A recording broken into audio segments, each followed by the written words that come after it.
Greatest stars Hollywood ever produced. After 50 years in the movies, Bette Davis is dead. Bette Davis died last night in a Paris hospital. She was 81 years old, suffering from a long bout with cancer. Years ago, the Hollywood legend suggested her own epitaph proudly, perhaps even painfully. I did it the hard way. Fasten your seatbelts. It's going to be a bumpy night. Bette Davis was a woman possessed of style. In performances that sizzled across the big screen, she gave life to an astonishingly large cast of women. They were strong, they were outrageous, they were intelligent. Sometimes they were mean, sometimes they were mad, but they all had style. My father drank himself to death. My mother lives in Paris. I take a great deal of exercise. I'm accustomed to a reasonable quantity of tobacco and alcohol. I'm said to have a sense of humor. In real life, as on film, Bette Davis was known as a woman who had a mind, the words to say what was on it, and she frequently did so in language exciting enough to put some of her own scripts to shame. She was not only a star, she was an artist. That meant she had to act, and did so in some 86 films during a career that lasted more than half a century. Earlier this year, in one of the last broadcast interviews of her life, she talked with Liz Smith about the passion that fueled her career. I love acting. I love it. I love keeping busy. I'm very busy otherwise, other times. I just love it to work. I couldn't think of not being part of making films. May I see you again? I don't mind. She did 21 films before Of Human Bondage in 1934, and won her first Oscar for that.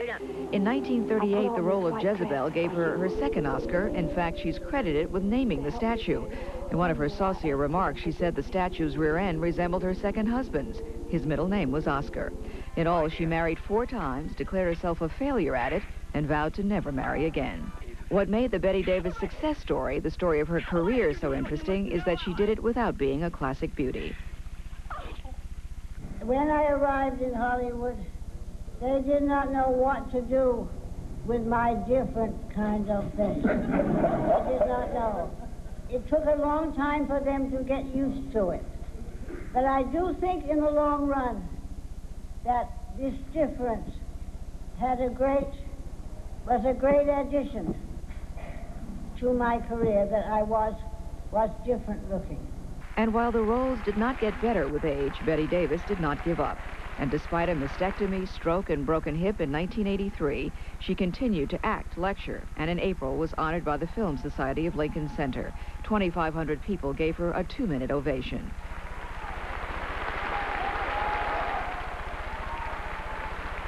She was in Paris on her way home from a film festival in Spain when she succumbed to the cancer she had been battling since 1983. Her doctors knew it was terminal, but said they would let her do her own thing.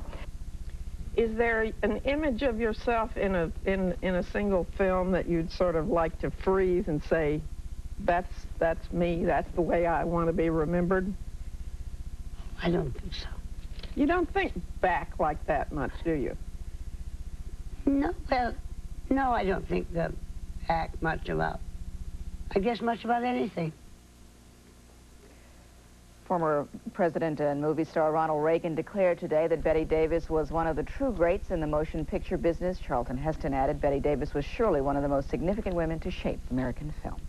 81-year-old Bette Davis died of cancer last night in a Paris hospital. David Browning has an appreciation. Funny business, a woman's career. The things you drop on your way up the ladder so you can move faster. You forget you'll need them again when you get back to being a woman. One career all females have in common, whether we like it or not: being a woman. There are no shortcuts to success, Bette Davis liked to say. Her remarkable life was a testament to that. I can learn more from you in 5 minutes than from anyone else in 5 years. She knew early on she was no glamour girl, so she took roles nobody else wanted. Somebody robbed me. Me. Just 2 weeks ago in Spain, she looked back to her first movies. When I arrived in Hollywood, they did not know what to do with my different kind of thing. They did not know. But she did. Bette Davis developed a delivery, a look, and a reputation for toughness on screen and off that became legend. I'd like to kiss you, but I just washed my hair. I'd love to kiss you, but I just washed my hair. That's right. My favorite line in any movie I ever had. I might even turn out to be a good wife. To get the roles she wanted, she delighted in battling with movie moguls who thought actresses should act, not think.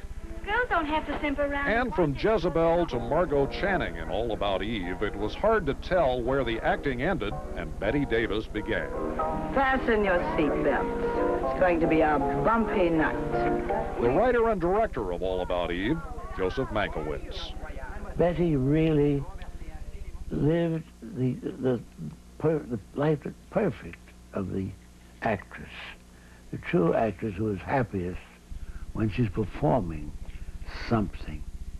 Come on, Oscar. She won 3 Oscars and many other awards and had no false modesty about any of them. For instance, the Kennedy Center Honors.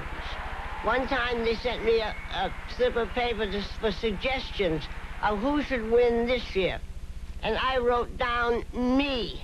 And in every season of her life, despite 4 disappointing marriages, health problems, a changing Hollywood, she kept working.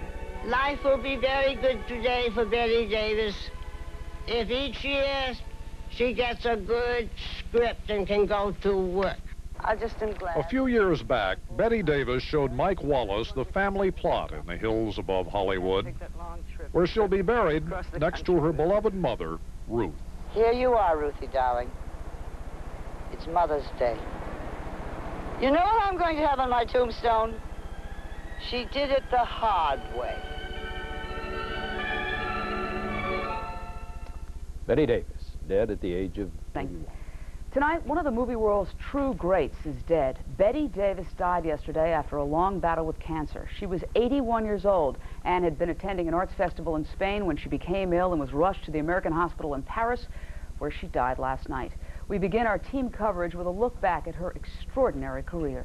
And will you be happy, Charlotte? Oh, Jerry, don't let's ask for the moon. We have the stars.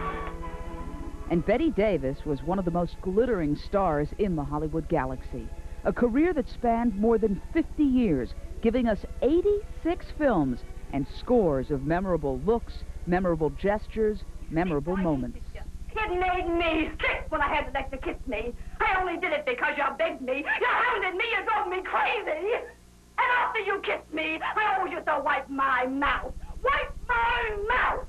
From an early age, to be a great actress was her dream. Born Ruth Elizabeth Davis in Massachusetts in 1908, she moved to New York to break into the theater. After some small parts on Broadway, it was off to Hollywood, where she became the top female box office draw during the 30s and the 40s. She won 2 Oscars for Dangerous in 1935 and Jezebel in 1938. Charlie, you're out of your mind. You know you can't wear red to the Olympus Ball. Can't I? I'm going to. This is 1852, Dumpling. 1852, not the Dark Ages. Always independent and feisty, Davis battled studio heads for control of her films, and in 1949 ended her 18-year association with Warner Brothers. The next year, she proved wrong those who said her career was sagging by creating one of her best-known roles for rival 20th Century Fox, Margot Channing in All About Eve. Fasten your seatbelts. It's going to be a bumpy night. And hers was a bumpy ride through life. Gary Merrill, who co-starred with her in All About Eve, was one of 4 husbands. Davis had a bitter falling out with her daughter, who wrote an unflattering book about her, but Davis's life was also filled with many triumphs. Davis once suggested her own epitaph should be, "She did it the hard way," and she did, making several comebacks in a long, turbulent career. Dismissed as washed up in the 60s, she astounded critics with a powerful portrayal of a demented one-time child star in Whatever Happened to Baby Jane. In the end, the film world gave Davis her due. Her honors included a total of 10 Oscar nominations and the American Film Institute's coveted Lifetime Achievement Award. Even in old age, she kept on working. Her last movie, Whales of August, in 1986, marked the graceful sunset of a dazzling talent. Photographs fade. Memories live forever. Bette Davis leaves many pictures and many memories. She's survived by her natural daughter and 2 adopted children. Those who worked with her and those who followed her illustrious career are remembering Bette Davis in New York tonight. Channel 2's Jane Tillman Irving reports on local reaction to the loss of a legend. Card printed. What happens in the next reel? Do I get dragged off screaming to the snake pits Those eyes, that nervous energy, all those fabulous roles. When Bette Davis was on the silver screen, it was sterling. Some New Yorkers found out about her death from us. I really didn't know that. Oh, gee. Oh, I'm sorry about that. Outside the Biograph on West 57th, where one of Davis's movies will be shown tomorrow, fan Judson Fountain said Davis was one of the greats. The mark of any great actor or actress is to pick the roles and the parts that they know they're capable of. And I think that's what really makes her so great. Dissolved herself into every part. She made every part as believable as possible. Critics and fans alike agree that part of what made Bette Davis so extraordinary was her understanding of what made a good role, and having found that good part, her willingness to throw herself into it, whatever it required. There's a wonderful sequence in Hush Hush Sweet Charlotte where she has a sort of nervous breakdown on screen, and she's not concerned about the dignity of Bette Davis. She's concerned that this is what the character would do.